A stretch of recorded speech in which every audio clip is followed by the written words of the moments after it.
नमस्कार दोस्तों, मेरा नाम है रंजीत और आप देख रहे हैं मेरा यूट्यूब चैनल आरकेजे सिविल पाठशाला। आज के द हिंदू न्यूज़पेपर के एडिटोरियल की हम शुरुआत करते हैं। पहला जो एडिटोरियल देखने वाले हैं वो women's and sustainable development goal से रिलेटेड है। यूनाइटेड नेशंस की तरफ से कुछ सस्टेनेबल डेवलपमेंट गोल निर्धारित किए गए हैं जिनके ऊपर सभी देशों की सरकार को इंटरनेशनल लेवल पर काम करना है। इन सस्टेनेबल डेवलपमेंट गोल को यदि हमें प्राप्त करना है तो महिलाओं की इसमें भागीदारी को कैसे करके हम बढ़ा सकते हैं, कैसे करके महिलाएं इस सेक्टर में आगे बढ़ेंगी, इसके ऊपर ये आर्टिकल फोकस करता है। इसका मतलब ये है, यदि हमें सस्टेनेबल डेवलपमेंट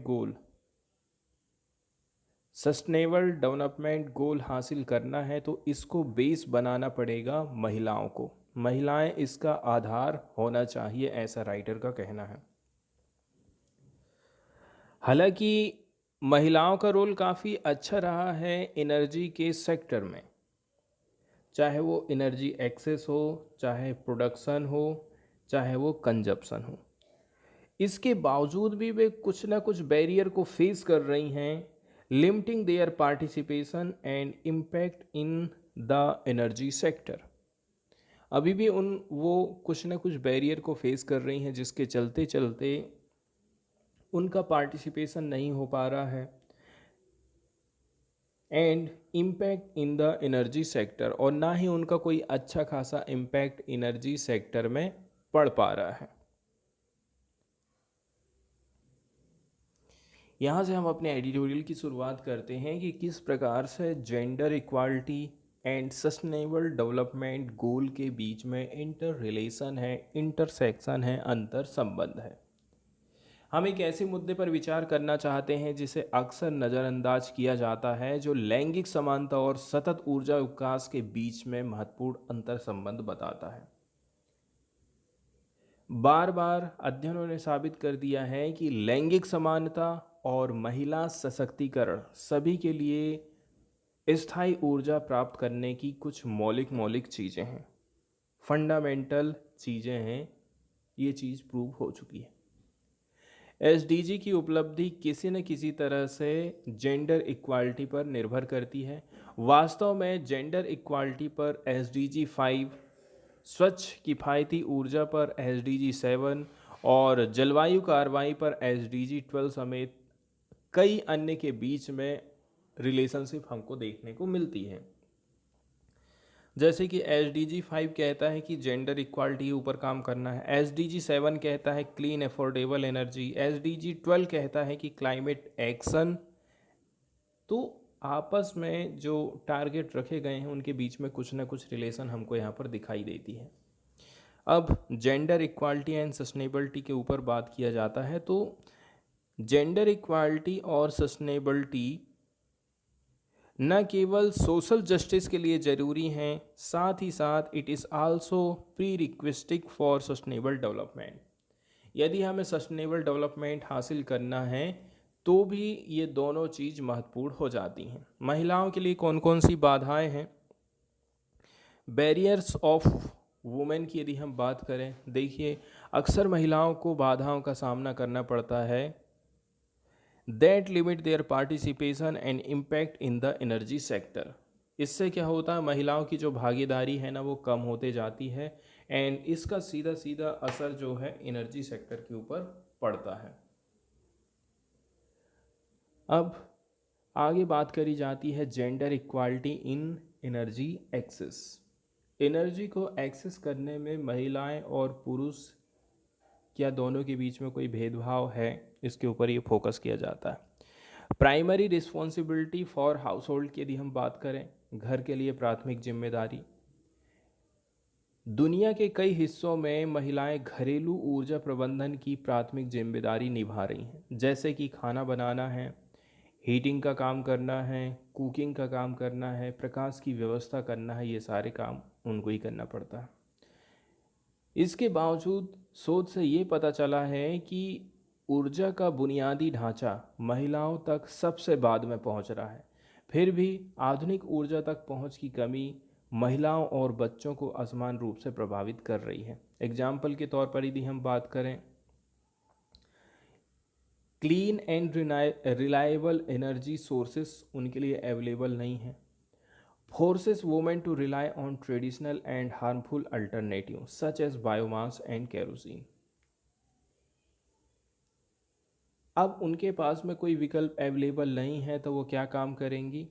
बायोमास का इस्तेमाल करेंगे, केरोसिन का इस्तेमाल करेंगी खाना पकाने के लिए, राइटर का ऐसा कहना है। एयर पॉल्यूशन एंड डेथ को लेकर के कुछ डेटा यहाँ पर प्रस्तुत किया गया है। यदि हम वर्ल्ड हेल्थ ऑर्गेनाइजेशन के हिसाब से देखें तो जो हाउस होल्ड एयर पॉल्यूशन है leads to staggering 3.2 million premature death each year. यदि घरों में पॉल्यूशन हो रहा है, एयर पॉल्यूशन हो रहा है, तो इससे 3.2 मिलियन प्री मैच्योर डेथ होती हैं हर साल। इनमें से जो आधी हैं एयर पॉल्यूशन रिलेटेड डेथ हैं, 60% of which are women and children. उसमें से भी आप देखेंगे कि महिलाओं की, बच्चों की जो संख्या है वो 60% है। तो इस प्रकार से देखा जाए ना, ये न केवल ऊर्जा गरीबी को कायम रखता है बल्कि महिलाओं और उनके परिवारों को घरेलू वायु प्रदूषण से जुड़े स्वास्थ्य जोखिमों के प्रति भी उजागर करता है।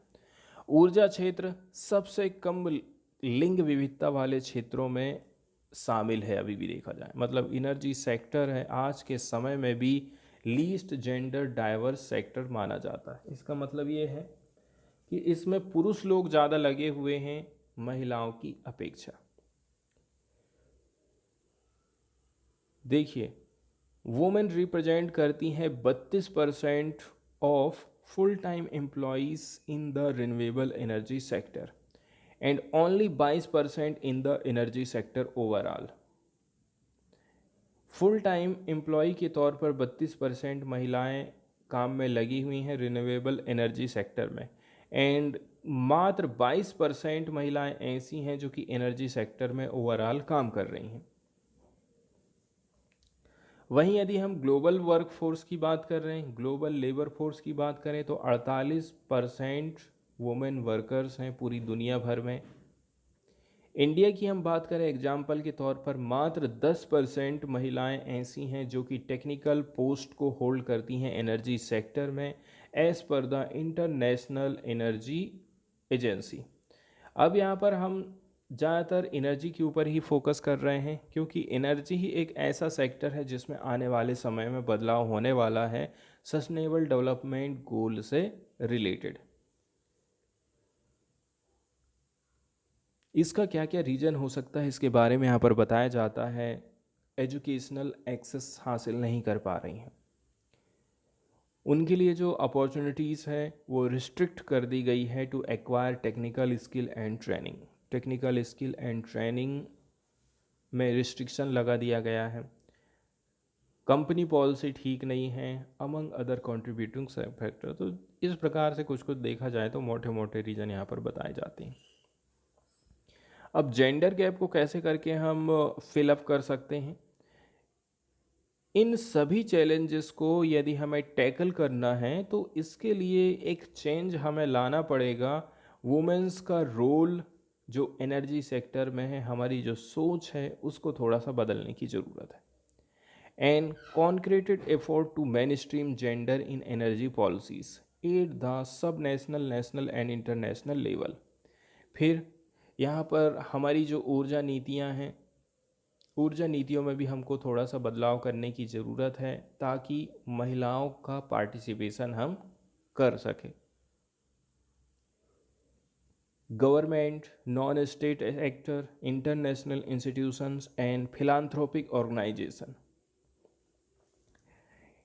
इनका भी काफ़ी अच्छा रोल हो सकता है। किन किन मामलों में? प्रोवाइडिंग एंड इनेबलिंग एनवायरनमेंट, ठीक है, उनको अच्छा इन्वायरमेंट प्रोवाइड करना, इनोवेटिव सॉल्यूशन लाने के लिए महिलाओं को प्रेरित करना। एंड बोला जाता है कि इनको ट्रांसफॉर्मेटिव प्लेटफार्म हमको देना है, बदलाव लाने वाले प्लेटफार्म हम इनके लिए अवेलेबल कराएंगे। And increase access to clean energy, clean energy ज़्यादा से ज़्यादा महिलाओं तक हम कैसे करके पहुंचा सकते हैं। एंड साथ ही साथ हमें डिलीवर करना है ग्राउंड ब्रेकिंग सॉल्यूशन ताकि प्रमोट कर सकें महिलाओं की मीनिंगफुल पार्टिसिपेशन को सस्टेनेबल एनर्जी ट्रांजिशन में। तीसरे नंबर में कुछ कुछ इनिशिएटिव्स हैं, जैसे कि as the women at forefront programme and energy transition innovation challenges, shortcut में इसको ENTICE बोला जाता है। इसके माध्यम से हम एक मंच तैयार करते हैं इंडिविजुअल के लिए, स्पेशली महिलाओं के लिए। इससे जो इंटरप्रेन्योरशिप वेंचर्स हैं and drive collective action for sustainable energy practice, तो उद्यमशीलता शुरू करने और टिकाऊ ऊर्जा प्रथाओं के लिए सामूहिक कार्रवाई करने के लिए एक हम मंच तैयार करते हैं। इसके अलावा DRE प्रोग्राम के बारे में भी चर्चा करी जाती है। We also see an opportunity for distributed renewable energy, DRE। इसको ऑलरेडी बहुत सारे जो स्टेट गवर्नमेंट हैं डिप्लॉय कर चुकी हैं इंडिया में, एंड कोलैबोरेशन है इसमें बहुत सारे ऑर्गेनाइजेशन का। इसके माध्यम से हम प्रोवाइड करते हैं affordable energy access and reduce करते हैं everyday drudgery of women's work को, मतलब महिलाओं के ऊपर जो रोज़मर्रा की मेहनत है उसको हम कम करने की कोशिश करते हैं। इससे उनकी जो प्रोडक्टिविटी है उसको बढ़ाने का काम करते हैं। सोलर मामा जैसे भी कुछ प्रोग्राम हैं। भारत में बेयरफुट कॉलेज द्वारा निरक्षर महिलाओं को सौर इंजीनियर बनाने के लिए ट्रेनिंग प्रोवाइड करने और उनके समुदायों में स्वच्छ बिजली और प्रकाश लाने के लिए ये एक प्रेरणादायक पहल चालू करी गई थी। इससे ये चीज़ स्पष्ट हो गई है कि कैसे करके हम महिलाओं को सशक्त बना सकते हैं। तो it is not just the right thing to do, इतना बस कर लिए इतने से काम नहीं चलने वाला है। हमें सामूहिक भविष्य में एक स्मार्ट निवेश भी करना जरूरी है। बहुत सारे अध्ययनों से पता चला है कि रोजगार और उद्यमिता में लिंग अंतर को कम करने से वैश्विक सकल घरेलू उत्पाद में खरबों डॉलर की वृद्धि हो सकती है।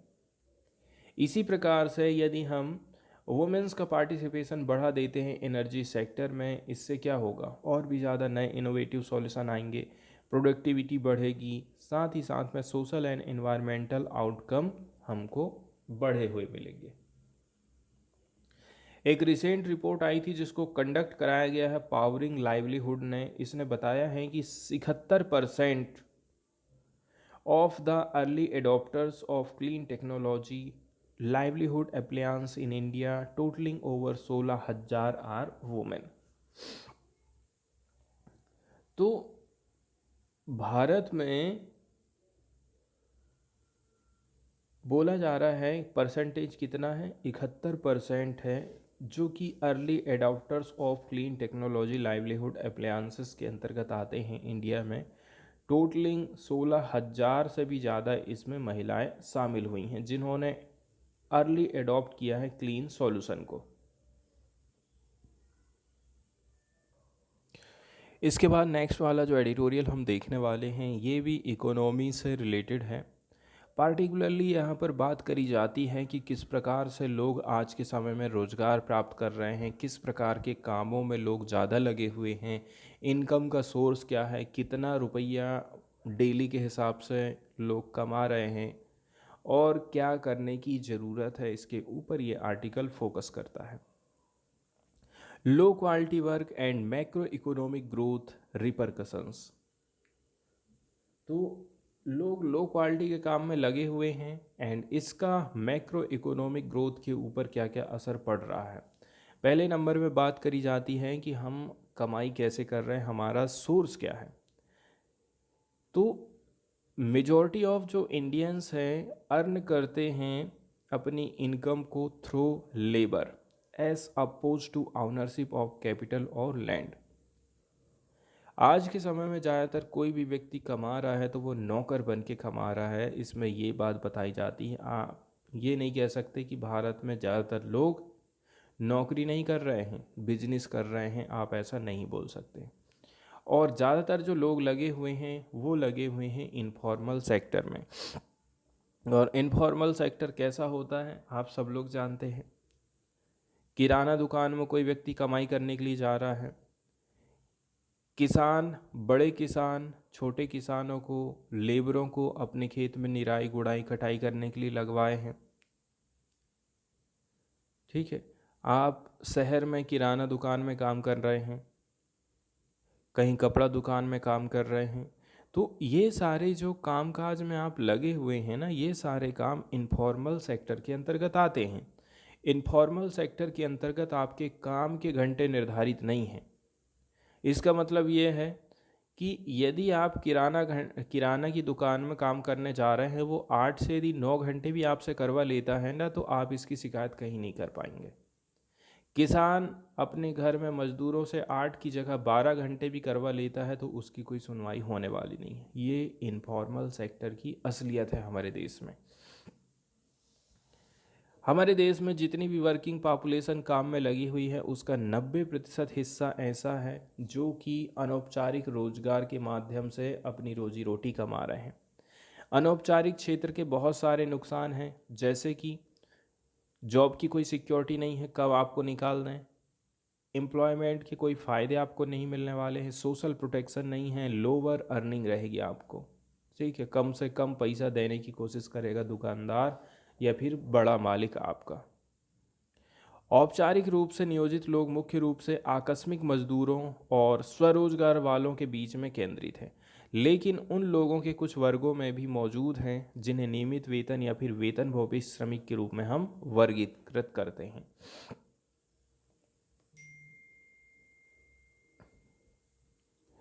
तो इसका मतलब ये हो गया है कि जो इनफॉर्मली एम्प्लॉयड व्यक्ति हैं, कहाँ पर लगे हुए हैं? Casual labourers and self employed, दोनों के बीच में ये लोग कब लगे हुए हैं।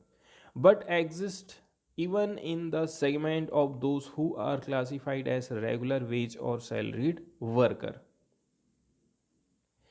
अब आगे यहाँ पर कुछ कुछ आंकड़े प्रस्तुत किए गए हैं। ओवरऑल यदि हम लेबर फोर्स पार्टिसिपेशन रेट की बात करें तो कितना हो गया है? ये 58.35 हो गया है 2021-22 में। Starting at 52.35 2017-18। A trend that is being driven largely by the women in rural areas. उस समय में ऐसा बोला जाता था कि महिलाओं की जो भूमिका है रूरल एरियाज में काफ़ी सक्रिय हुआ करती थी। तो लेकिन ये जो चीज़ है, जो लॉन्ग टर्म का ट्रेंड रहा है डिक्रीजिंग LFPR का, उसके अगेंस्ट में जा रहा है over several decade since liberalisation. इससे भी ज़्यादा जो ओवरऑल अनएम्प्लॉयमेंट रेट है वो भी डिक्लाइन हुआ है। 6.2% 2017-18 में था, जो कि 20-21 में 4.2% हो गया है। मतलब बेरोजगारी की जो दर है उसको यहाँ पर कम दिखाया जा रहा है। लेकिन आपको ये भी ध्यान रखना है कि हम सरकारी आंकड़ों की बातचीत यहाँ पर कर रहे हैं। वहीं युवाओं के लिए यदि हम बात करें तो जो अनएम्प्लॉयमेंट का रेट रहा है, रेट नंबर आर हायर। 12% था 2017-18 में, ये 8.5% हो गया 2020-21 में।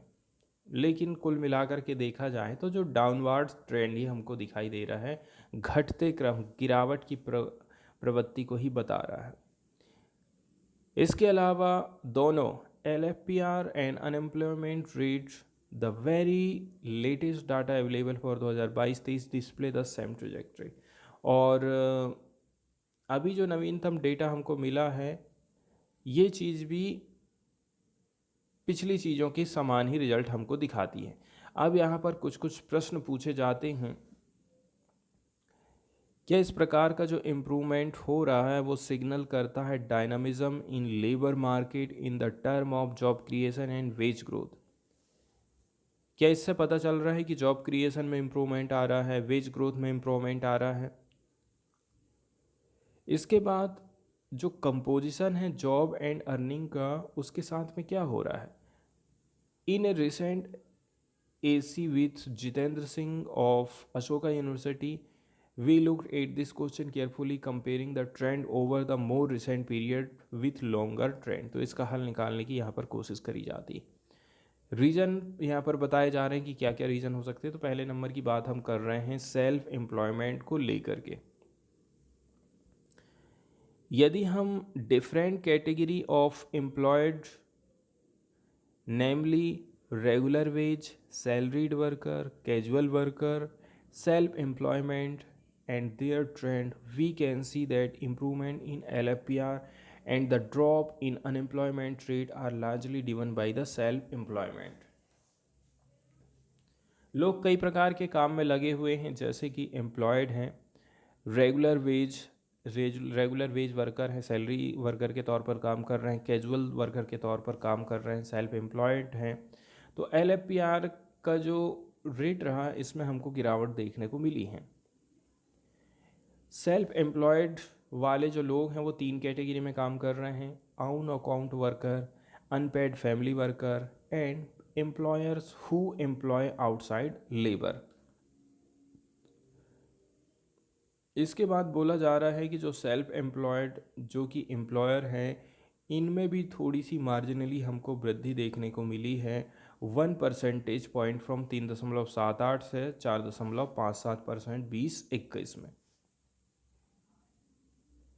लेकिन यहाँ पर देखिए, जो सेल्फ एम्प्लॉयड वर्कर की हम बात कर रहे हैं, इनमें ग्रोथ हो रहा है, has come from the rise of unpaired family worker. यहाँ पर आप देखेंगे जो फैमिली वर्कर्स हैं, अनपेड फैमिली वर्कर्स हैं, इनकी संख्या बढ़ रही है। इसी के चलते चलते शायद इस प्रकार का ट्रेंड हमको दिखाई दे रहा है। इसके बाद हम न्यूज़ वाले सेक्शन की तरफ चलते हैं और देखते हैं पहली खबर, जो कि LPG के दाम में कटौती से रिलेटेड है। देखिए, अभी हाल फिलहाल में देखा जाए तो केंद्र सरकार की तरफ से घोषणा करी गई है कि LPG के सिलेंडर को हम 100 रुपये सस्ता कर रहे हैं। अब ये घोषणा ऐसे समय में करी गई है केंद्र सरकार की तरफ से जबकि लोकसभा का इलेक्शन आने वाला है, तो इसको लोग डायरेक्टली राजनीति से जोड़ करके देख रहे हैं।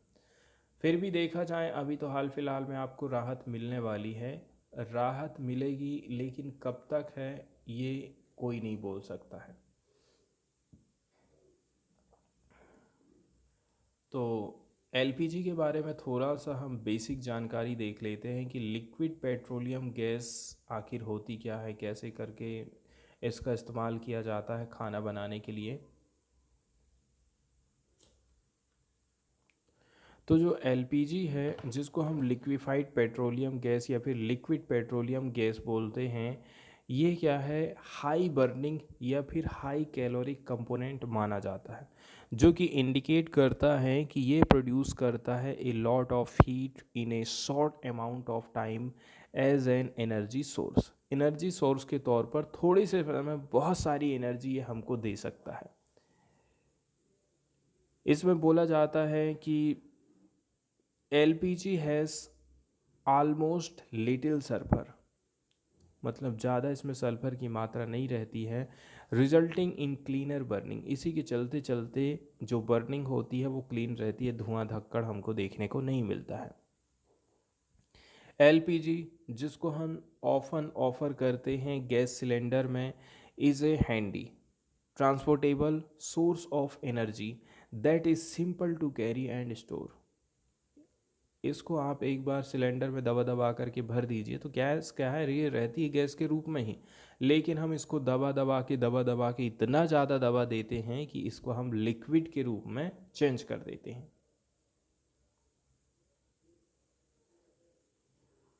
LPG का इस्तेमाल institutional, commercial, industrial, horticulture and manufacturing and agriculture setting में भी इसका इस्तेमाल किया जाता है। इसके माध्यम से हम पानी गर्म कर लेते हैं, हमें एनर्जी मिल जाती जिसके माध्यम से हम भोजन तैयार करते हैं, as well as fuel for our automobile. हमारे ऑटोमोबाइल को भी हम इसके माध्यम से चला सकते हैं। यहाँ पर देखिए कुछ कुछ चीज़ें कांग्रेस की तरफ से बोली जा रही हैं कि Congress UPA government used to buy LPG at the international price. उस समय में हम भी इंटरनेशनल प्राइस पर गैस को ख़रीदते थे, जो कि आज के समय से 28% ज़्यादा प्राइस हुआ करता था। लेकिन इसको हम आधे से भी कम कीमत में प्रोवाइड करते थे, ऐसा सुरजेवाला का कहना है, मतलब कांग्रेस का ऐसा बोलना है। सुरजेवाला ने कहा है कि यूपीए गवर्नमेंट एलपीजी को खरीदती है 880 रुपया पर सिलेंडर के हिसाब से, लेकिन इसको लोगों तक कैसे अवेलेबल कराएं, 399 से 414 रुपये में, जबकि आज की जो गवर्नमेंट है इसको 740 रुपये में ख़रीद रही है और इसको बेच रही है लोगों को 900 से 1000 रुपया चार्ज किया जाता। तो कुल मिलाकर के यहाँ पर केंद्र सरकार हम लोगों से कमाई कर रही है, ऐसा कांग्रेस आरोप लगाती है। इसके अलावा सीधा सीधा आरोप लगाया जाता है कि ये जो घोषणा करी गई है वो चुनाव में जीत हासिल करने के लिए करी गई है बीजेपी की तरफ से। इसके बाद नेक्स्ट वाली जो न्यूज़ हम देखने वाले हैं ये पॉल्यूशन से रिलेटेड है। हाल फिलहाल में हमने एक एडिटोरियल भी पढ़ा था, एयर पॉल्यूशन से किस प्रकार से महिलाएं ही ज़्यादा प्रभावित हो रही हैं। तो अगला जो एडिटोरियल हम देखने वाले हैं वो मेघालय का जो बर्नीहाट है भारत का सबसे प्रदूषित शहर घोषित किया गया है, और ये घोषणा करी गई किसके द्वारा, centre for research on energy and clean air, shortcut में इसको CREA बोलते हैं। ये एक नॉन प्रॉफिट रिसर्च ऑर्गेनाइजेशन है, या फिर आप इसको NGO बोल सकते हैं, जो कि स्टडी करता है एयर पोल्यूशन के ऊपर, एनर्जी के ऊपर। इसकी स्थापना करी गई थी हेलेंसिंकी में सन 2019 में। CREA का जो रिसर्च है वो फोकस करता है कि क्या ट्रेंड रहा है, क्या कारण हो सकते हैं, हेल्थ इम्पैक्ट क्या हो सकता है, एंड एयर पोल्यूशन का क्या सॉल्यूशन निकल करके आ सकता है। ये संगठन वैज्ञानिक डेटा का इस्तेमाल करता है, रिसर्च करता है एंड एविडेंस प्रस्तुत करता है to support the effort of government and companies. CREA estimate that India will need to install more than 300 manual air quality monitoring station each year to reach the National Clean Air Program goal of 1500 monitoring station by 2024। इस संगठन का कहना है कि India यदि चाहता है कि अपने शहरों को प्रदूषण से मुक्त करे तो इसके लिए उसको 300 manual air quality monitoring station स्थापित करना पड़ेगा, ताकि नेशनल क्लीन एयर प्रोग्राम का जो टारगेट है उसको आप अचीव कर सकें। अब हम न्यूज़ की तरफ चलें और न्यूज़ को देख लेते हैं कि न्यूज़ में कौन कौन सी बातें बताई जाती हैं। CREA की तरफ से एक रिपोर्ट प्रस्तुत करी गई है और उस रिपोर्ट में बोला गया है कि मेघालय का जो बर्नीहाट है ये एक इंडस्ट्रियल टाउन है और बॉर्डर के पड़ती है इसकी आसाम के साथ में। ये मोस्ट पॉल्यूटेड सिटी है इंडिया में ड्यूरिंग फरवरी। ये डाटा रिलीज़ किया गया centre for research on energy and clean air Friday के दिन, ऐसी जानकारी यहाँ से प्राप्त हुई है। तो जो PM2 का जो मंथली एवरेज के आधार पर इन्होंने ये रिपोर्ट तैयार करी थी, तो बोला जा रहा है कि जो स्टडी है जो कि बेस्ड है monthly average of PM2.5 particulate matter जिसको बोला जाता है, has put the spotlight on hazardous air pollution level in the urban centre across the state in the north east, otherwise considered the greenest part of the country. तो देखिए इन्होंने पूर्वोत्तर राज्यों के शहरी केंद्रों में खतरनाक वायु प्रदूषण के स्तर पर प्रकाश डाला है, ठीक है, जबकि हम लोग इसको देश का सबसे हरा भरा हिस्सा मान करके चलते हैं। CRE की रिपोर्ट के हिसाब से देखा जाए बर्नीहाट ने रिकॉर्ड किया है monthly average PM2.5 concentration 183 UGM की घात 3। एंड बोला जा रहा है कि जो हापुड़ है ना उत्तर प्रदेश का, एंड राजस्थान का जो हनुमानगढ़ है, ये 3rd and 4th most polluted city की कैटेगरी में इनको रखा है। तो बोला जा रहा है कि बर्नीहाट में PM2.5 का स्तर भी इसी अवधि के लिए दिल्ली के लिए दर्ज PM2.5 से लगभग 1.8 गुना ज़्यादा था, जो फरवरी 2024 में भारत का 14वें नंबर का सबसे प्रदूषित शहर माना जाता है। अब कुछ अच्छी खबर भी है, जैसे कि क्लीनेस्ट सिटी के बारे में भी बोला जा रहा है। शिवसागर, सिलचर, आइजोल और इम्फाल में एवरेज जो औसत रहा है PM2.5 की सांद्रता का NAAQS से कम दर्ज करी गई है। NAAQS क्या है? National ambient air quality standard by the central pollution control. हाँ, इतना निर्धारित है, इससे कम ज़्यादा यदि हो रहा है तो गड़बड़ है, ऐसा यहाँ पर बोला जाता है। तो NAAQS ने निर्धारित कर दिया है। तो इससे भी जो कंसंट्रेशन निर्धारित करी गई है, इससे भी कहीं जो वैल्यू है कम आई है, इसलिए इनको आप क्लीन सिटी बोल सकते हैं। शिवसागर को ने रिकॉर्ड किया है सेकंड क्लीनेस्ट सिटी के रूप में इंडिया में। इसके बाद नंबर लगता है सिलचर का from the area at the 23 spot. वहीं यदि हम क्लीनेस्ट की बात करें, मध्य प्रदेश का सतना है, एंड थर्ड क्लीनेस्ट सिटी के रूप में विजयपुरा है, कर्नाटक का ही शहर है।